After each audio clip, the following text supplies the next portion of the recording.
እሺ ወደ ቀጣይ ዜና ልውሰዳችሁ። በቀጣይ ዜና የምናገኘው የተከዜ ትውልድ የተከዜ ዘብነትን በተግባር ማሳየት ይጠበቅበታል ሲሉ አቶ እሸተ ደምለ ገልጸዋል።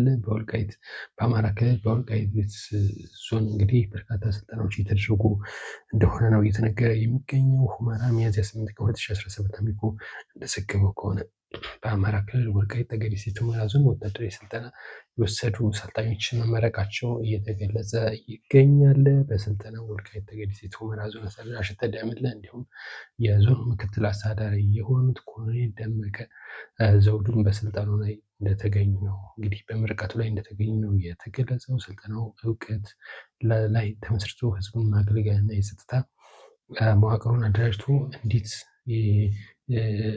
መዋቅሩን አደራጅቶ ለመደገፍና ለመምራት ዓላማ አድርጎ መስጠቱ ነው የተገለጸው። በምረቃ ስነስርዓቱ ላይ መልእክት ያሳለፉት የወልቃይት ጠገዴ ሰቲት ሁመራ ዞን ምክትል አስተዳዳሪ ሰላምና የጸጥታ ዘርፍ ኃላፊ ኮሎኔል ደመቀ ዘውዱም በርካታ ጉዳዮችን አንስተዋል። የተደራጀና የተቀናጀ ህዝብ ችግሮችን መቋቋምና ፈተናዎችን ማለፍ ይችላል ሲሉ ነው እንግዲህ የገለጹት ማለት ነው። ለዚህም ከላይ እስከ ታች ያለውን